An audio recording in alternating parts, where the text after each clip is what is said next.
ঘুম থেকে আমি অনেকটাই তাড়াতাড়ি উঠি। কিন্তু কাজে যাওয়ার দিন আমার না তখন মনে হয় যে একটু ঘুমোই, একটু ঘুমোই, একটু পরে উঠি।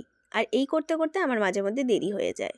সাথে, সাথে উঠেই আমি ফ্রেশ হতে চলে যাই। তারপরে বাবা দিয়েছিল ব্রেকফাস্ট সেটাই খাচ্ছিলাম। আজকে চিলার মধ্যে অনেক কিছু দিয়েছিল। বেশ ভালো লাগছিল খেতে। সবসময় আমি ওই সেম একই, একই জিনিস খেতে থাকি আর ভাল লাগছিল না। সকালবেলাটা না আমার হুড়োহুড়ি লেগে যায়। যখন দেরি হয়ে যায় এই করতে লাগে, ওই করতে লাগে আর মাঝখানে আমি দেরি করেছি আজকে। আর কথাই নেই। মানে কোনোভাবে খেয়ে-টেয়েই আমি বেরিয়ে পড়েছি। আমার তো সেন্টারে পৌঁছতেই প্রায় ৪৫ মিনিটের মতন লাগে। তো পৌঁছেও গেছি ওখানে অনেকক্ষণ ধরে বসে-টসে ছিলাম। তারপরে কাজ-টাজ করছিলাম। আর কিছু, কিছু সিগনেচারও ছিল সেটাই কমপ্লিট করছিলাম আজকে।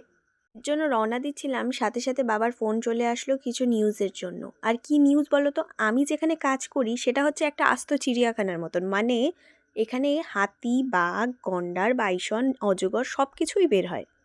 কালকে নাকি এই সেন্টারটার সামনে সকাল 9:30টার দিকে হাতি দাঁড়িয়েছিল এসে। আর আমার বাবাও সেই জন্যই এসেছিল যে ইন্টারভিউ নিতে যে কোনো বাচ্চার কিছু ক্ষতি হয়েছে কি হয়নি বা কখন আসছিল সেগুলোই জানার জন্য।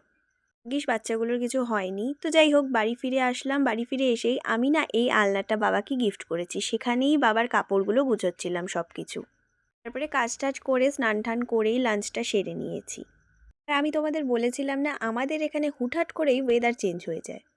এই হয়েছে দেখো দিনের বেলা এতটা সুন্দর ওয়েদার ছিল, রোদ ছিল, রোদের মধ্যেও সেরকম গরম একটা ছিল না। কিন্তু দুপুরেই আবার দেখি হুটহাট করে বৃষ্টি চলে আসছে।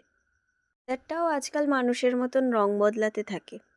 যাকগে আমি তো ঘুমোচ্ছিলামই তো দেখি বাবা হুট করে চা নিয়ে আসলো। চাটা খেয়ে বাবা আমাকে বলছিল যে ওদিনের মতন চিকেন চপ বানাও। আজকে আমার চিকেন চপ খাওয়ার ইচ্ছে ছিল না তাই আমি আলুর চপ বানিয়েছিলাম। ট্রাস্ট মি এই আলুর চপটা বেশি ভালো হয়েছিল ওদিনের চিকেন চপের থেকে। আর তো ভিডিও ক্লিপ নিইনি। স্টে টিউন পরের ব্লগে আবারও দেখা হচ্ছে।